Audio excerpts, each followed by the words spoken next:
everyone. Welcome back to the channel. Hope everybody's doing well. Hope you're having a great start to your day. This is a reading on the Karen Reed trial, the second trial, the retrial, if you will, in an explosive day that we had in court yesterday. So the defense had their last witness on the stand, Dr. Rentschler, one of the ARCA team members. There was two witnesses from ARCA. These are lovingly referred to as the Crash Daddy. And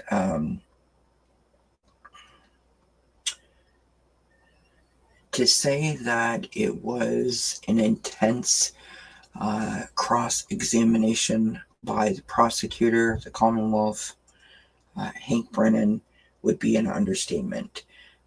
Lots of objections and back and forth to sidebar, and well, if you watched it, then you know. It was, in my personal opinion, unbecoming of especially a prosecutor with the distasteful comments and innuendo. Anywho, after Dr. Rentschler was released from his testimony, the court, the judge, and the counsel, defense, and Commonwealth were discussing certain things, and Hank Brennan, the Commonwealth prosecutor, just sort of popped up and said that they will not be bringing in the rebuttal witnesses that we've been told for weeks are coming. So that was an interesting twist. The judge then informed one of the bailiffs or the clerk to call the jurors and tell the jurors not to come back today, but to return on Friday. They will use today, which is June the 12th, to do what they call a charging conference. That's where they go over the jury instructions. And then on Friday, June the 13th, closing arguments will begin. And that is what I want to read on. I want to read on the closing arguments and the impact that they may or may not have on the jury members. We've got the Inversion Tarot and the Whispers of the Unsolved Oracle for this reading. And again, using my favorite Gemini program, I've got this spread called the Scales of Justice spread. It's just 6 cards.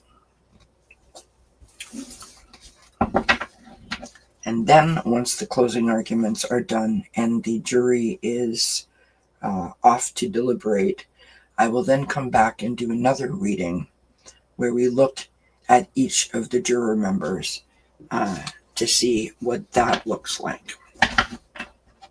So let's give ourselves a little shuffle here with the cards.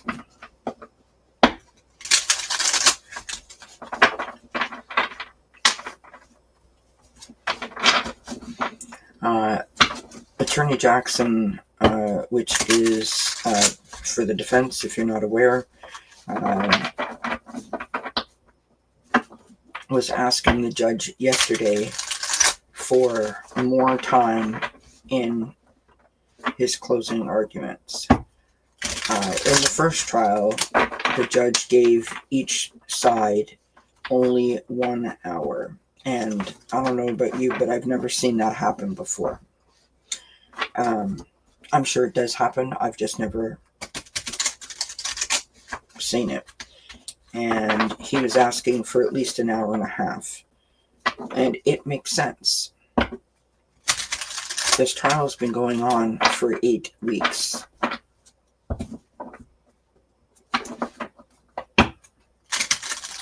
It's hundreds of hours of testimony and hundreds of items of evidence. And that would be very difficult to put into an hour sort of summation, if you will.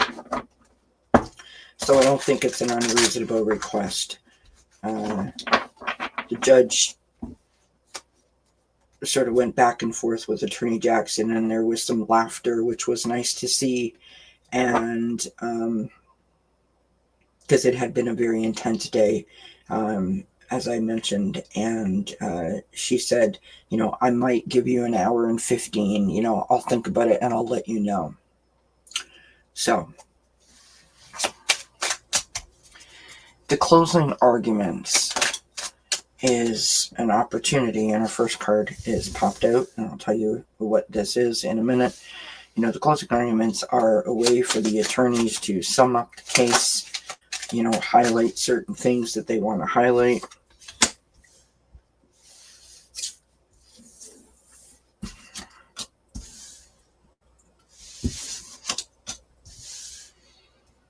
Streamline information, reiterate impactful testimony or information, provide a timeline of events, because as I said, it's been 8 weeks worth of testimony, and it's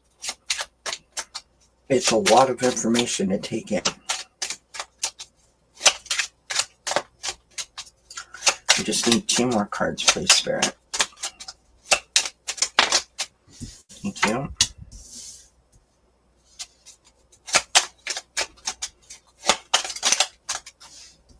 All right.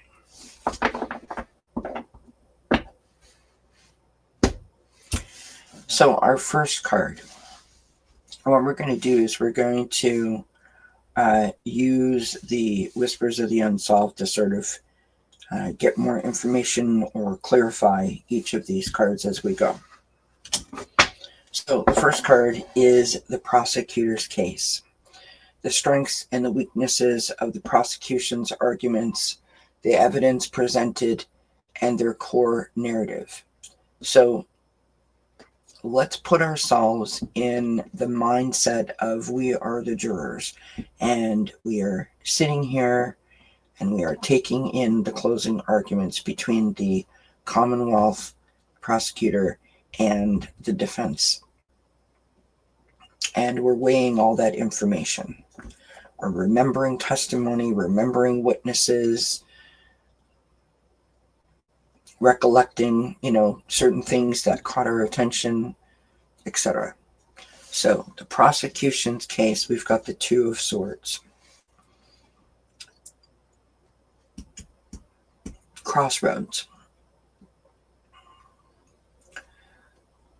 Fork in the road.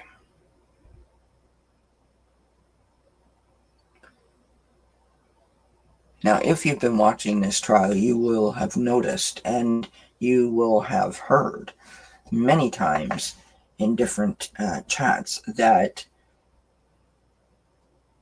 Mr. Brennan keeps shifting the burden. In fact, Mr. Jackson rose this week and spoke about that to the judge. So it seems like the jury is feeling this uncertainty as well. Let's just pull a few cards here.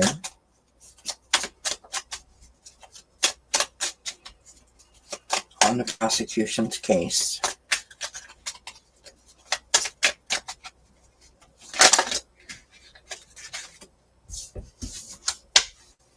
So we've got secluded area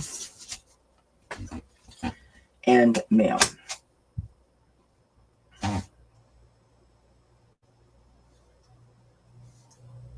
So to me, that's like, there's things that are being left out, and they're uncertain.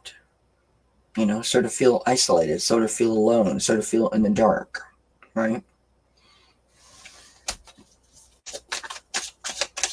Like they know that the victim is John O'Keefe, but that's it. That's really telling. The next card is the defense's case, right? So the strengths and weaknesses of the defense's arguments, their counter-narrative, and the questions that they've raised throughout their case. We've got the Knight of Pentacles, or in this deck, it's called the Horseman of Pentacles. And the Knight of Pentacles is having a plan, going after it, and being on that path. And so,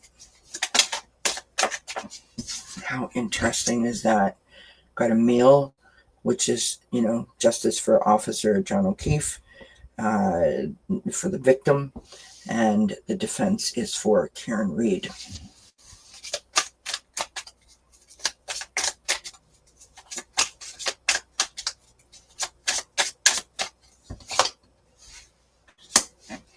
We've got road, distance, journey.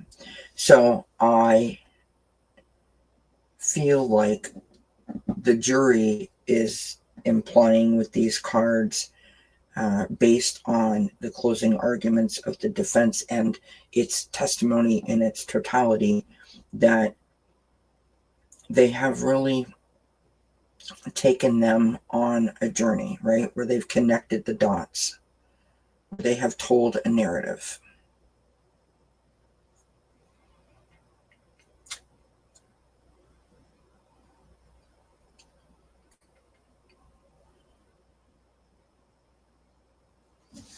Right away, I'm feeling that the defense has done enough in the jury's minds to create reasonable doubt, and we must always remember that the burden of proof is on the Commonwealth. The Commonwealth must prove beyond a reasonable doubt that the accused or the defendant is guilty in their case in chief. And if they have done their job, then the fact finders, the jury, will find the defendant, or should find the defendant, guilty.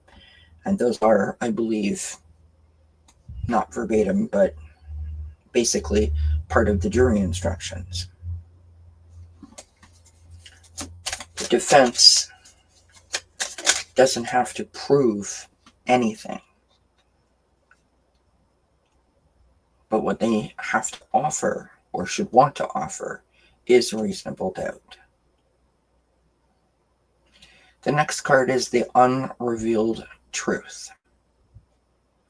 Any hidden information, any suppressed evidence, unspoken truths that may influence the outcome, whether known to the court or not.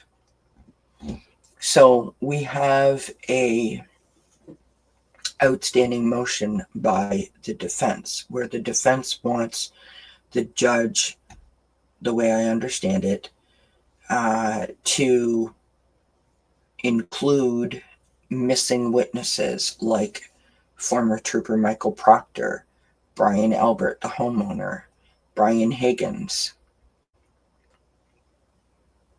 etc., to the jury.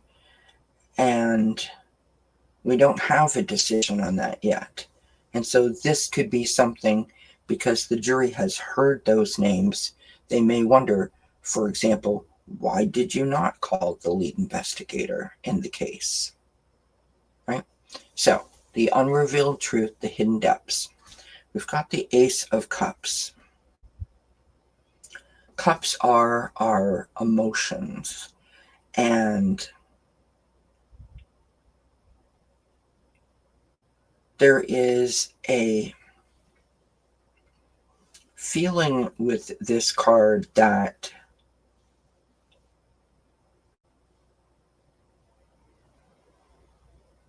like I feel some sort of way, but I'm not sure why I feel the way that I do. It's sort of like a raised eyebrow moment, if that makes sense. Now, if this was like a 6 of Cups or 7 of Cups, I would say that the jury is leaning more one way than they are the other. When it's an ace, it's new. It's sort of, like on a scale of 1 to 10, it's a 1. So it's very new. So they're not like mad about it, but they're questioning it.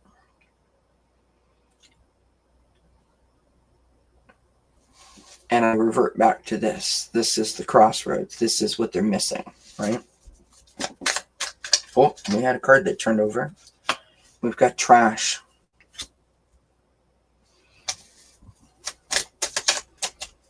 So again, this is like that left out feeling, right? Things are being removed.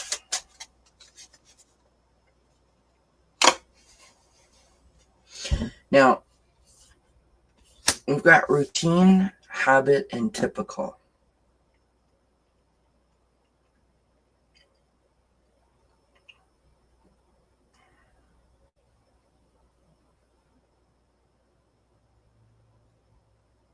I have to say,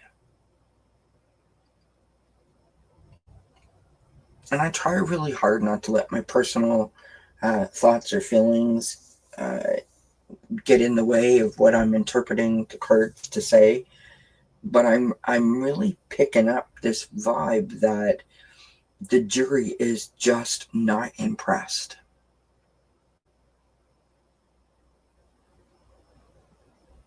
The jury is not impressed. They have picked up, like this constant reference to, the other agency, the entity, the other members of law enforcement that shall not be named. Like, there's a lot of that, right? The constant objections, the constant sidebars. If you're not a legal person, you don't know what they mean and you don't know what it's all about. But they're definitely reading the room, right? They're picking up the vibe, the energy in the room, and they know that they're not being told a full story. That's what I'm getting. And at this point, it doesn't feel like a one-off. Well, you remember that time when they were just like a little bit weird, but like it's okay. This is like a constant.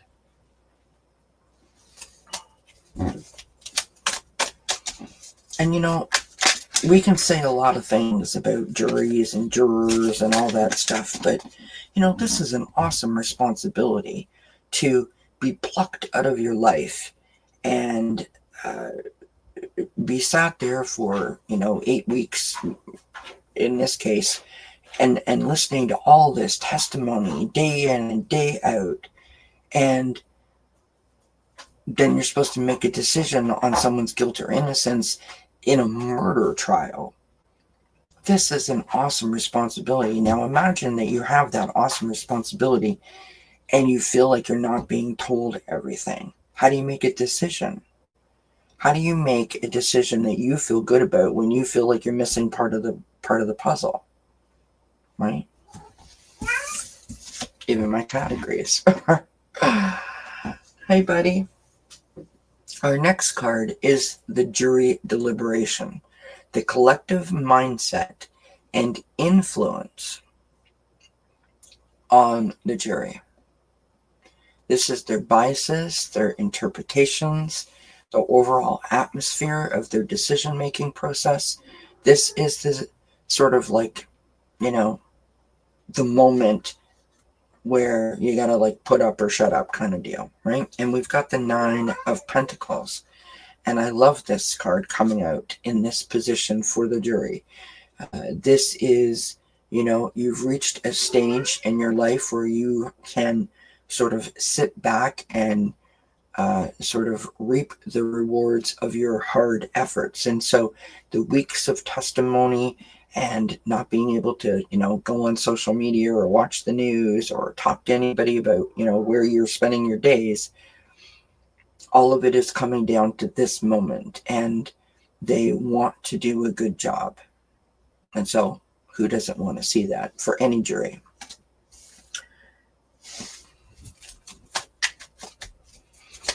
So the first card that we've got coming out is Trapped and the Government.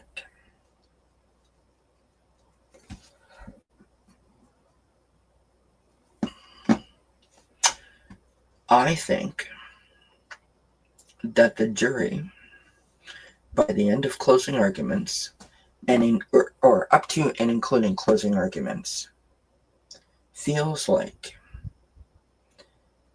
if you remember back to the first trial and what attorney David Giannetti said in the very opening statement of his opening argument or opening statement, that was that Karen Read was framed.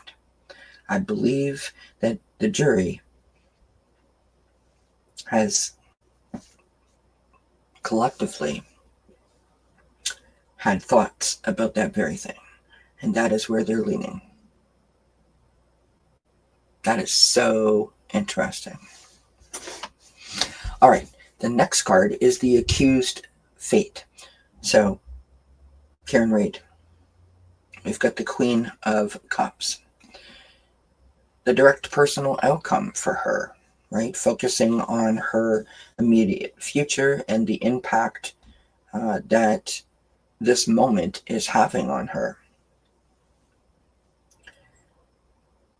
This has been a long fight. She has spent everything. She has been persecuted and painted as a villain. She had lost her friends and her job, and as any defendant, been put through the ringer. Queen of Cups is this lovely energy of someone who is nurturing and loving. Cups, again, are our emotions. And so she is ready to move forward. I sort of get, like, I want to say, like, I just want my life back. And she wants to, like, embrace, living life to the fullest. Because this has been quite an ordeal. That is the vibe. So she is confident. She is kind-hearted.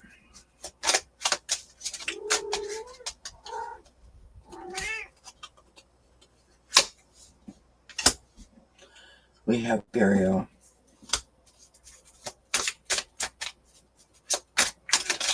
The moment is upon us. And Caught.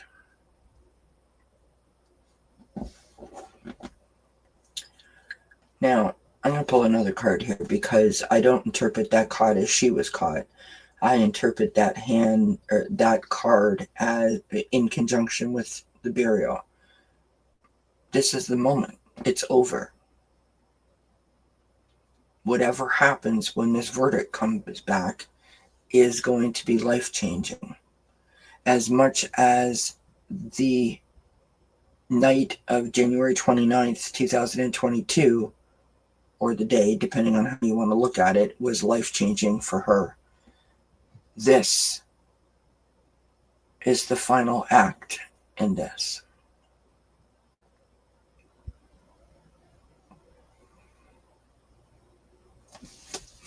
And I sort of feel like the Caught card is referring us to here. Just one more card, please, Spirit, for how the accused is feeling for those cards. Just one more card, please. Change of plans. Yep, change of plans. She went into this feeling like everything was against her, and somehow, some way, I think she really feels, again, the emotion. She feels the shift. And she is sort of looking forward with anticipation of just knowing what's going to come next. Can you imagine living your life? I mean, we've all had those moments, but not this kind of situation where, like, we have no idea, right? And she must prepare herself because we don't know what's going to happen. So she must prepare herself. The last card is the pursuit of justice. And this is sort of like an overlier, right? Like I said, I'm going to come back once the closing arguments are done and the jury is sent to deliberate.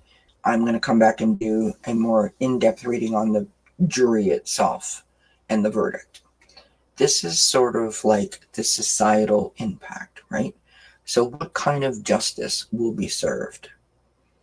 Not just for the individuals involved, but for the community. We all know, if you've been following this case, the amount of scrutiny and attention that this case has got. It is not even just, within that town or within that state. It's not even in just the United States. It is international. There are people all over the world that are watching this case. So, what kind of justice will be served? How will it impact the legal system? Will it set a precedent? Or will it reflect on existing norms? We've got the Empress here. The major arcana, the Empress. Nurturing, taking action,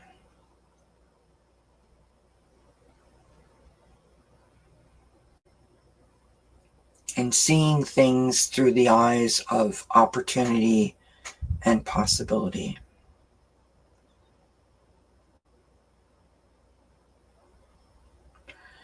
This case got worldwide attention for a reason.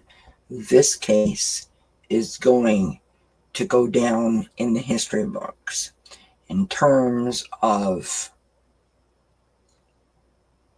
the investigation, in terms of defendants' rights, in terms of judicial procedures, is how I'm taking this. There is a lot to be learned from this case.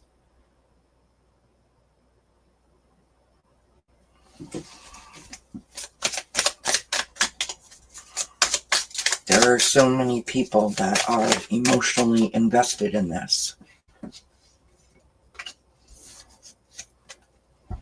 Do you see that? Affluent, wealth, and upper class. Like I said, this case has influenced a lot of people. It has changed people's opinions and perspectives, and will continue to do so.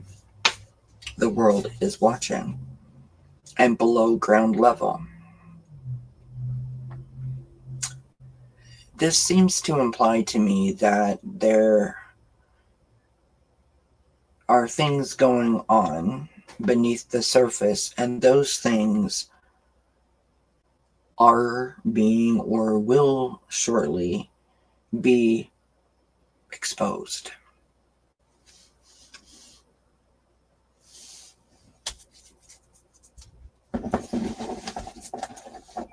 And so, obviously, this case is about Karen Reed. This case is about justice for Officer O'Keefe. But it's also become much bigger than the victim and the accused.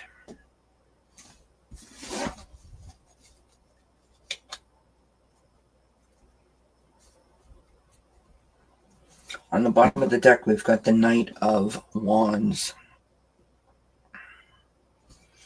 Sort of like the overlying energy for the reading.